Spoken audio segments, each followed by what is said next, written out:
we sold our first editions in March, and we've already gone through the legal coding, which is my opinion of our federal government. I've researched it for over 7 years, and it's a lot of truths and a lot of lies that our government has told us are exposed here in this book. And this book is also my plan for taking back America. I want to read you the preface to the book. It kind of gives you an overview of what my ideas on this are. In the first part of the book are all of these cases where people utilizing the information in the book have written letters to the IRS. Typically, they get a letter from the IRS that says, your tax return is overdue. Contact us immediately. We have not received an answer to any of our requests for a 1040 U.S. individual tax return.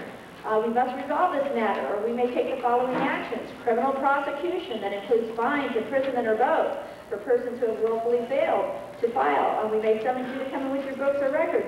To avoid these actions, file the return or explain why you have not. So that's what we do. We explain why we have not. We explain why we are not subject to the jurisdiction of the Federal Internal Revenue Service. And we get letters back that say, based upon the information you have provided, the account specified is resolved.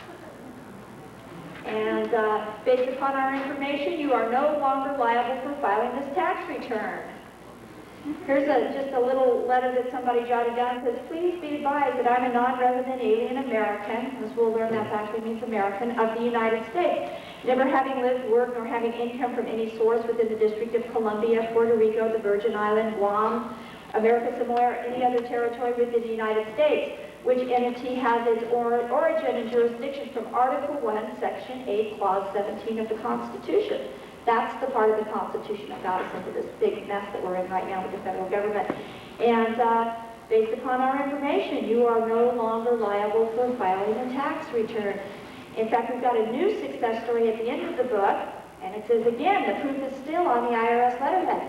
This is what started me investigating. I thought, what is going to take the ominous IRS and make them say, after all of these threats, based upon your information, you are no longer liable for filing a tax return. That's what started me doing my investigation. And this is a great story, and it's in the latest edition, because it's actually about a woman who was very intimidated. She was actually very upset with her husband when she found out he hadn't filed the returns for 3 years.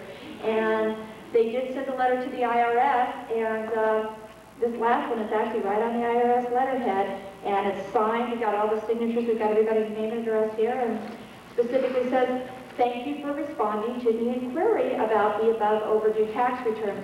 Based upon your information, we agree that you do not have to file a tax return for the above tax periods. And one of the reasons I'm opposed to the tax system is not 1 penny of the money that we pay for individual taxes goes to support our government. We are not getting just compensation for our government. We are actually slaves to the government. The average person works from January to May and receives no just compensation in return for it. Okay, I lost it again. I'm not used to this new book. Okay, just going to read this to you really quickly. By the way, my company is We the People, or our company. It's all of us. And what I've tried to do is create a vehicle here that all of us can use so that we can go out there and do something rather than just coming to meetings like this.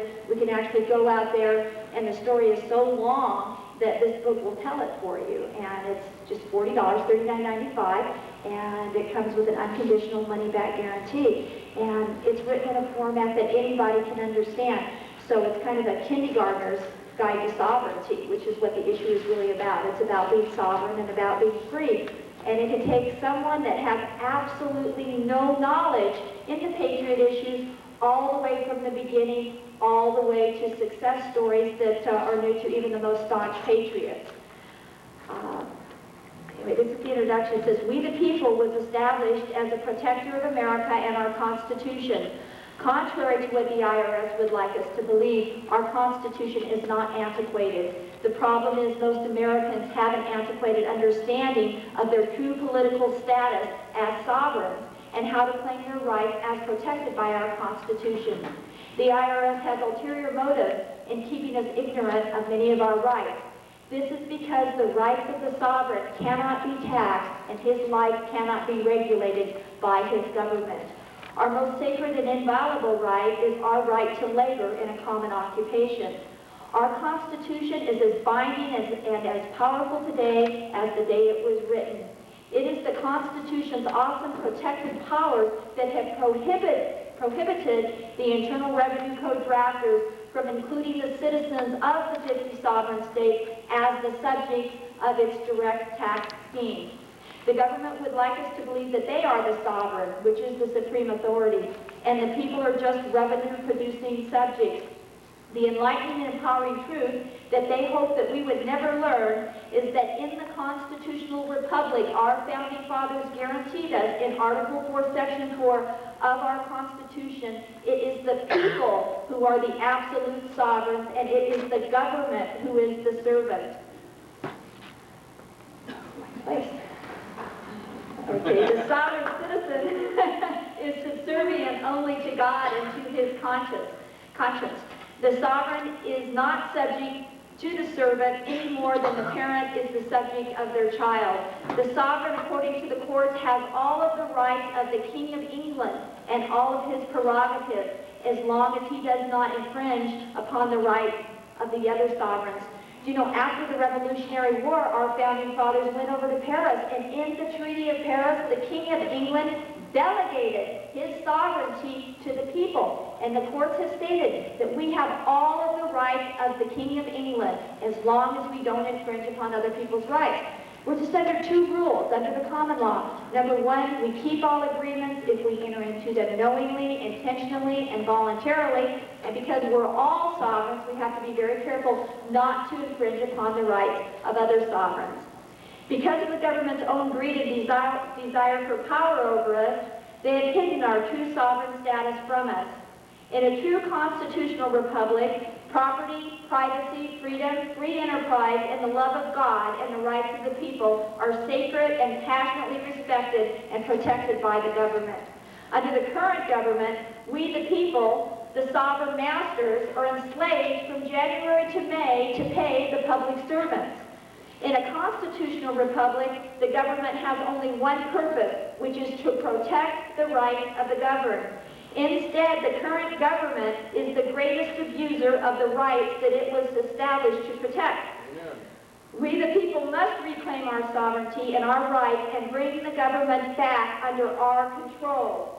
Corrupt legislation must be replaced with good legislation that benefits the people. We obviously do not deny the fact that the government needs money to operate. We are merely objecting to the completely un-American way that they are appropriating it. We also need money to support our families, but we don't extort money from the neighbors to do it.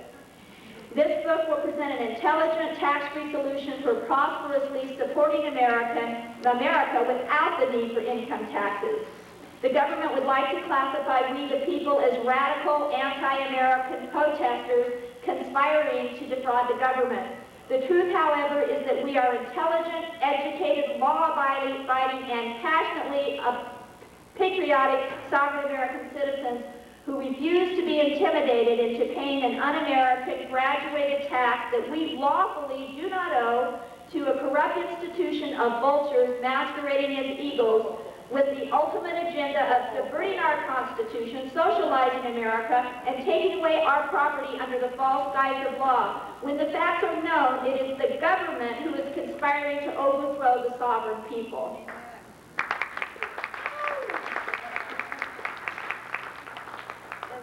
By the way, means having supreme rank, power, and authority, supreme and independent power, indisputable, being above all others, having dominion, power, authority, rightful status of independence and prerogative, greatest in all degrees. And in a republic, it is the people that are the absolute sovereign. And there is no power of inherent sovereignty in the government of the United States.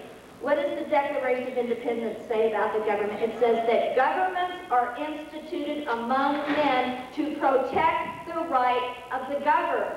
This issue is about rights. It's about those rights, and where did we get these rights? We got them from God. Again, the Declaration of Independence declares those rights. It says that all men were created equal, that they were endowed by their Creator with certain inalienable rights. That means to have these rights, you just need to be a creation of the Creator. Doesn't mean we're lucky in being an Americans in that they actually codified those laws. We're going to have to fight for them. Our founding fathers had to stand up against their own government. They had to fight against their own government. They had to go in total opposition to the law. The law is on our side, and that's what this book is about. It's about teaching you the law that the government forgot to teach you. And the truth is, the law is on our side. So our job is to enforce these laws and to make our government accountable to the laws and to the people. It doesn't make sense, after dying in a Revolutionary War, that our founding fathers and the people that fought in that war were going to cede a comparable power over to the federal government that they had just severed from the King of England. And they did not. They decided that there might be some advantages to having a federal government. They thought, well, a nice uniform postal service might be good, a uniform monetary system. So there were about 16 powers that they specifically delegated to the federal government. But they also stated that those powers not delegated to the federal government were going to be retained by the people and by the sovereign states. You see, each state is sovereign and independent in relation to the other. For example, you can gamble in Nevada, but you can't gamble in Utah. But the Utah police can't go into Nevada and arrest all the people in Nevada for gambling. Everything is separate. And what the federal government has misled us into believing is that they have power over everything in all of the states, and that is absolutely not true. The only powers they have are those powers specifically delegated to them. It's important to read the Constitution and to understand what powers we have delegated to them, because then it's very easy to see the powers that were not delegated. Now, they wanted an area over which they could be exclusively sovereign, just like each of the colonies were sovereign. So we granted them that, and we specifically stated in the Constitution, again in Article 1, Section 8, Clause 17. That's the part I told you about earlier that's created all this problem. We specifically stated that they could have an area over which they were exclusively sovereign, but that area could not exceed a 10-mile radius of what was to become the seat of government, which became the District of Columbia. And it could only extend otherwise into possessions and territory belonging to the United States. These are places like Guam, Puerto Rico, the Virgin Islands, the Marinara Islands. They did not extend into the 50 states. And there wouldn't have been a problem if the federal government treated its citizens with as much respect as the sovereign states did at that time. But what happened is, in a couple of important Supreme Court decisions, it was decided that because the United States was able to exercise exclusive jurisdiction in all cases whatsoever, it did not have to utilize constitutional protection. Now we had a Congress that was creating legislations for two bodies of citizens, one subject to constitutional limitations and one not subject to those constitutional limitations. They gave that citizen subject to its jurisdiction a certain status, and in the 14th Amendment, they actually created a class of citizens for it, and it is a citizen subject to its jurisdiction. This was, the 14th Amendment was enacted after the slaves were freed, and they had no class of citizenship. In addition to that, the inhabitants of the territories of the United States also had no class of citizenship. So they lumped them all together, and they gave them a class of citizenship subject to its jurisdiction. But the rest of the citizens, the preamble citizens, had already attained their citizenship. They didn't need a new class of citizens. In fact, the blacks, after they went on and they had children, the blacks that had no citizenship at that time were 14th Amendment citizens, but then when they had children, they became, under the naturalization laws, natural-born citizens, as if somebody came here from Mexico and they were naturalized, and then they had children, and then those children would become natural-born citizens. But now we had two classes of citizenship. They talk about this at great length in the Hooven case in 1945, and it says the definition of the United States has three meanings. And one meaning would be just like all of, say you